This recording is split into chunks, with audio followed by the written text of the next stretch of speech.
muestra del museo que estamos intentando establecer en el Servicio de Informática, y lo que estáis viendo ha sido fruto de un trabajo de restauración concienzudo y bastante laborioso, fundamentalmente debido a mi compañero Jaime Simón y al Servicio de Mantenimiento de la Universidad. Por favor, un aplauso para él.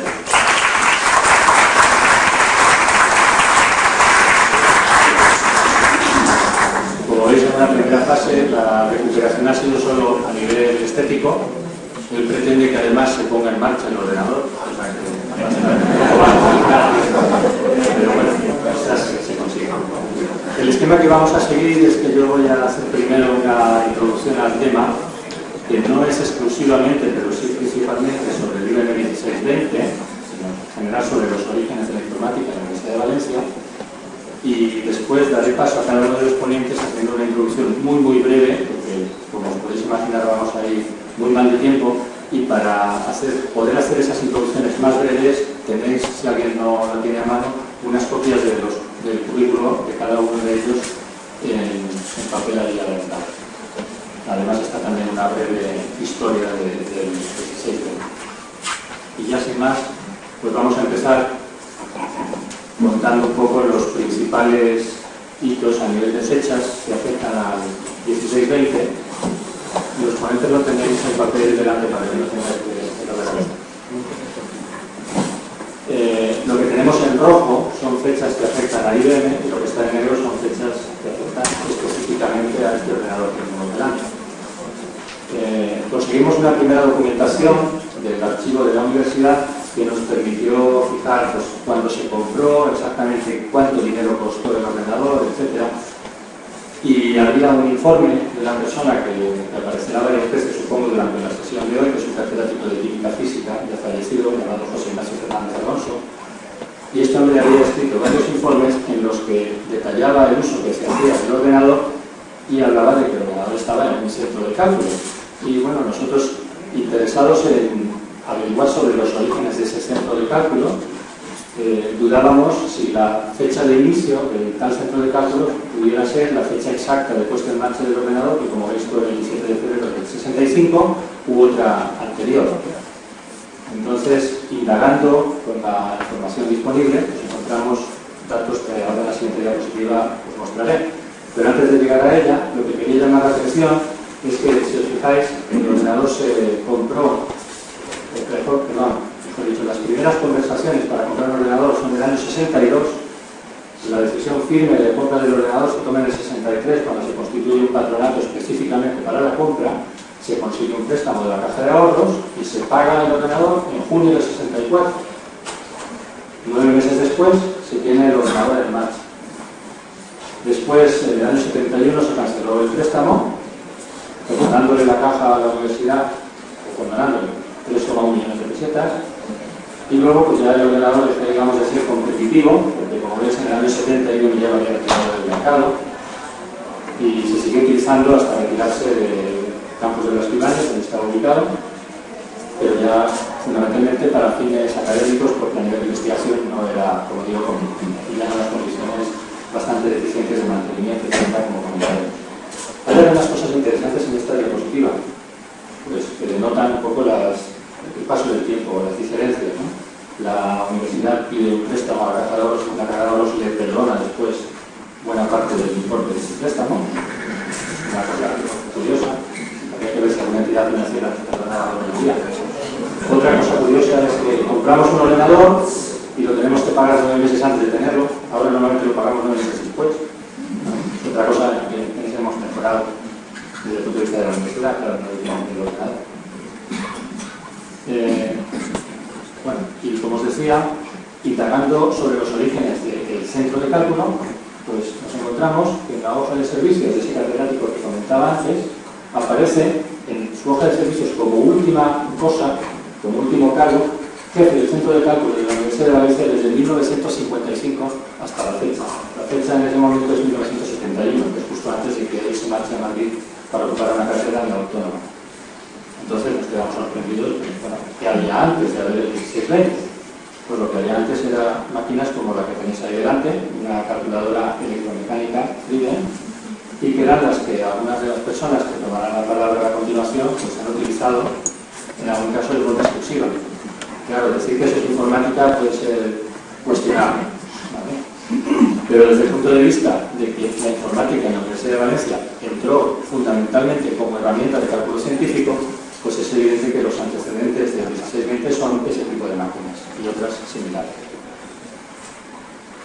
Con toda la información que hemos recabado sobre la historia del servicio de informática, pues hemos hecho una cronología o una línea de tiempo que tenéis dibujada en esta diapositiva y en la cual hemos marcado unos hitos y fijado unas eras al estilo de la historia, de los cuales fijamos como etapa antigua el periodo que va desde que se instala el IBM 1620 hasta que, vamos a decir, deja de ser competitivo, hasta la fecha en que IBM deja fuera de su catálogo este equipo. Es difícil decir cuál es esa fecha, quiero decir, fijar una fecha concreta para decir que es la que llamamos el antiguo, pero lo hemos decidido fijar ahí. Como anteriormente, al 1620, no hay apenas documentación, salvo esa hoja de servicios que os he mostrado, por lo anterior lo llamamos la prehistoria, con la analogía con esto. Después de esa era antigua, entramos en una época más o menos, digamos, oscura, de mantenimiento del ordenador, etc. Ahí está el director del centro de cálculo, Ignacio Fernández Alonso. Como decía, el final de la Edad Antigua lo marcaría la descontinuación del 1620 y empezaría lo que llamamos la Edad Media, que como la Edad Media de la historia, pues terminó con un renacimiento, el renacimiento de servicio de informática en el campus de Burjasot, con su creación en el momento que se produce el traslado de las facultades de ciencias a este campus. Y ahí empezaría lo que denominamos la Edad Moderna. ¿Cuándo termina la Edad Moderna? Pues pensamos que claramente en el momento que aparece Internet. Y entraríamos en lo que llamamos la Edad Contemporánea, que ya abarca hasta nuestros días. En esta cronología podemos ir situando otras cosas, por ejemplo, la propuesta de compra del 1620 por parte del rector en el año 62, la creación del patronato, la compra del ordenador, la cancelación del préstamo que he comentado, y bueno, luego algunas cosas más. Ahí tenemos marcados los diferentes directores que ha tenido el servicio de informática a lo largo de su historia, algunos de los cuales están presentes en la mesa hoy, y luego pues, todos los hechos que podemos relatar como importantes del funcionamiento del servicio de informática y que van apareciendo en esta diapositiva. Aparte de los hechos concretos que afectan a la informática de la Universidad de Valencia, pues también he querido o he considerado conveniente marcar en esta cronología algunos hechos importantes externos a la universidad. Por ejemplo, la instalación de los primeros ordenadores en España. Hubo un ordenador en Renfe y en la Facultad de Energía Nuclear, actualmente el CIMAT, que se instalaron en el año 59. El de Renfe llegó un poquito antes y todo el mundo dice que fue el primer ordenador de España, pero en realidad el de la Junta de Energía Nuclear estuvo operativo antes. O sea que si consideramos, primero, cuando empieza a funcionar, el de la Junta de Energía Nuclear empieza en marzo del 60 y el de Renfe en abril del 60. El 1620 precisamente lo presentó en el año 59 también. Luego en el año 61, hasta donde yo podía averiguar, el primer ordenador que se instaló fue uno de hidroeléctrica en Valencia, en la Comunidad Valenciana. El primer ordenador fue este. También hubo un Univac era una marca importante en aquel entonces, en competencia con IBM. A principios del año 62 había 21 ordenadores en toda España. En el momento que se instala el 1620 había 190 ordenadores en toda España. Y luego pues, aparece el 7094 en la Complutense de Madrid en el año 66. El cambio del ministerio, es decir, una serie de hechos que han ido apareciendo después hasta nuestro día. Decía que la predecesora de la 1620 serían las calculadoras electromecánicas como esta Freedom que tenemos delante. Ahí podéis ver un anuncio más o menos de la época de esta calculadora. Esto era una calculadora electromecánica, es decir, tenía un motor para mover todos los mecanismos, pero básicamente era como las calculadoras mecánicas. Tenía una complejidad considerable, como podéis ver por las fotos de la derecha. La foto del lado derecho, pues alguien puede pensar, bueno, será tan complicado y por eso ha puesto el lado derecho. Pues no, el lado izquierdo es igual de complicado, como podéis ver eso.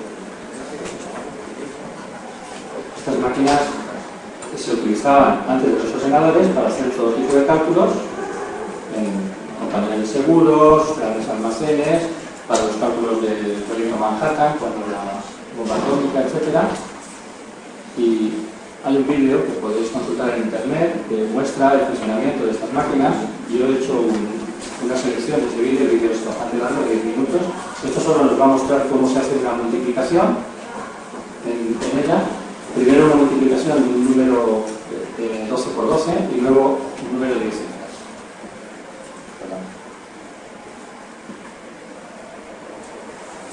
Okay, let's try a couple of multiplications. First, small one.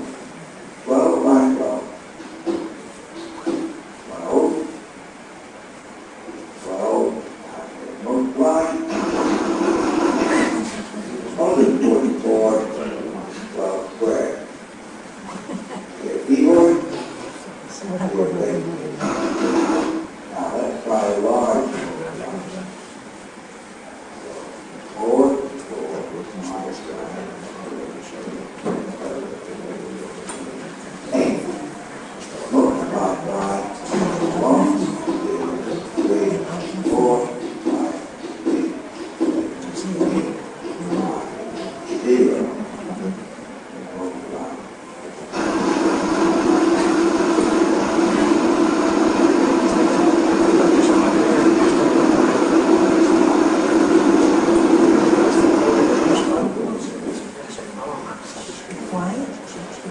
Bueno, ya está.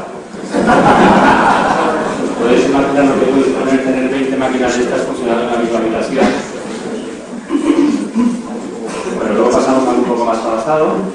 Tenemos esto es un 1620 con la misma configuración del cubo en la universidad. Aquí usando la última tecnología de Microsoft hemos podido volver a conectar la perforadora de fichas, como veis, con la unidad central. La perforadora que aparece abajo funcionaba de forma autónoma, independiente, para introducir los programas con toda tranquilidad y luego se ejecutaban, se compilaban y ejecutaban en el equipo de arriba. Esto es un ordenador que se llama de segunda generación, basado en transistores. La primera generación, por ejemplo, el que comentaba antes de Renfe, es el único, junto con otro que hubo en España de primera generación, funcionaba en la Valve. En su momento fue diseñado con el objetivo de conseguir un ordenador de bajo costo para usos fundamentalmente de científicos y de ingeniería. Y mucha gente lo considera el primer ordenador personal o la primera workstation, porque realmente funcionaba a nivel de usuario, o sea, monoproceso, monousuario e interactivo. Y no había ningún tipo de sistema operativo ni nada. Era todo directamente con el equipo. La tecnología de transistores, o sea, de componentes discretos, no se utilizaban todavía circuitos integrados. Las tarjetas de los circuitos, que podéis ver ahí un ejemplo abajo, utilizaban oro en todas las pistas, o sea, oro de 24 quilates, eso lo hemos comprobado. La gente de química analítica ha hecho análisis y ha podido verificar que así es. Otra cosa curiosa es la memoria de ferritas, que podéis ver una foto ahí a la derecha, que es una ampliación considerable, porque tenéis que tener en cuenta que la separación entre cada ferrita y la siguiente era de 1 milímetro. Y de esas había 120.000 en la configuración básica de la máquina, que es la de la Universidad de la Vista. Aquí tenemos otro ejemplo de uso de ese ordenador, donde se utiliza la unidad de lectura perforación de cinta de papel, que era más compacta que la de fichas y más barata. Entonces, para darle portabilidad, pues se utilizaba de esta forma. El precio que veis ahí de 1 millón de euros es el equivalente, actualizado hoy, con la inflación desde el año 60 hasta hoy en día, usando como referencia el precio la lista de precios de hoy. Comparándolo con los ordenadores de hoy en día, pues evidentemente las diferencias son abismales y gana de hoy en día en todos los aspectos, excepto en consumo y en precio. De nuevo, el precio está trasladado al equivalente actual. Aquí estamos comparando únicamente la CPU, o sea, lo que estáis viendo físicamente lo llamamos la unidad central.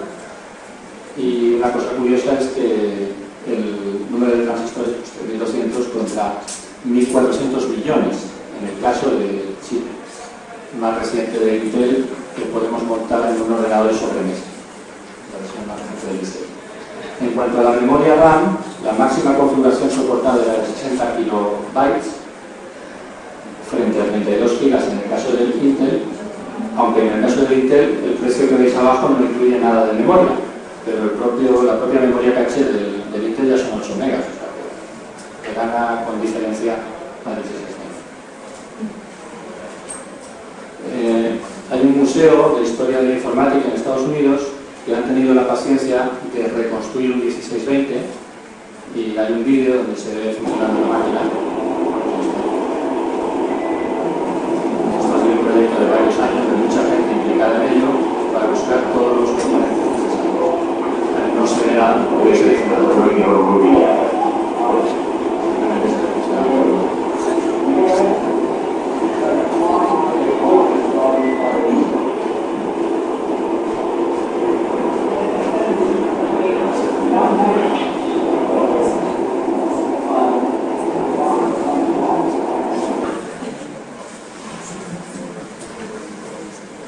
El 1620 fue un ordenador muy popular en todo el mundo, y en España también. Entonces hubo al menos una docena de 1620 instalados, que son los que más o menos están recogidos aquí, algunos con la fecha. El primero fue en el Instituto de Electricidad y Automática de la Complutense de Madrid en el año 62. Y en esta tabla están comparados los ordenadores principales que la Universidad de Valencia ha tenido a lo largo de su historia, poniendo el precio de adquisición, el precio equivalente, tomando en cuenta la inflación desde la fecha de adquisición hasta la fecha actual, y como dato comparativo del rendimiento utilizo los megaflops de pico, los millones de operaciones en coma flotante por segundo que puede llegar a tener cada ordenador. En la última columna tenéis comparado los euros por megaflop de cada ordenador. Quizá la cosa más interesante de esta diapositiva es comparar la columna del precio equivalente, donde, como podéis ver, no hay una diferencia abismal en el esfuerzo económico que la universidad ha hecho cada vez que ha hecho una adquisición importante. ¿Vale? Estamos hablando desde 200 y pico mil a 5 millones de euros, bueno, factor 20, pero no es extremadamente diferente. Y bueno, ya para terminar, podríamos resumir 40 años de informática en esta diapositiva. Bueno, es que no llega hasta la fecha ya. Estos serían los orígenes y esto es el final. Diferentes máquinas, pero el mismo usuario.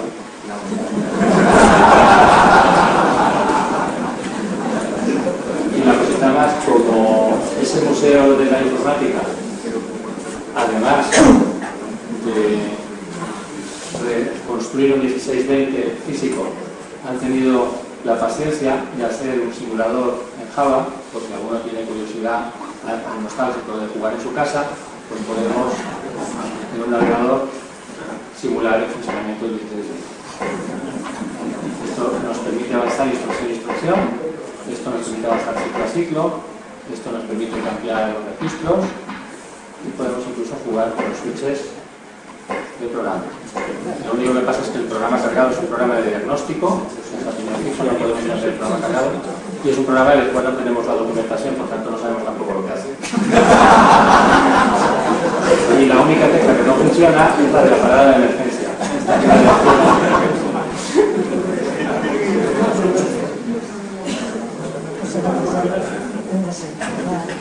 Bueno, y ya sin más, vamos a dar paso a los ponentes de la mesa.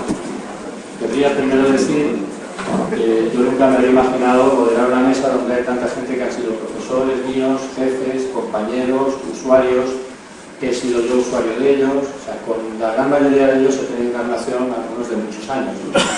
Intencionalmente voy a evitar referencias personales en la presentación de cada uno, no porque no me gustaría hacerlas, sino porque eso nos alargaría demasiado y no hablaríamos al final del tema que nos trae aquí. Entonces voy a ir introduciendo a cada uno de ellos, a presentarlo, y le damos un breve tiempo a cada uno para hacer una intervención y luego ya habrá tiempo de las preguntas del público en el debate entre ellos.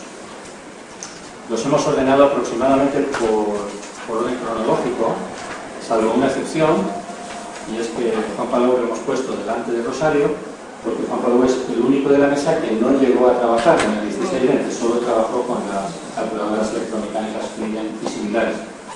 Pero además Juan Pablo conoce una historia que supongo que ahora nos contará sobre los orígenes y por qué se decidió comprar el 1620. Él ha sido profesor de química física durante muchos años, ha trabajado en química cuántica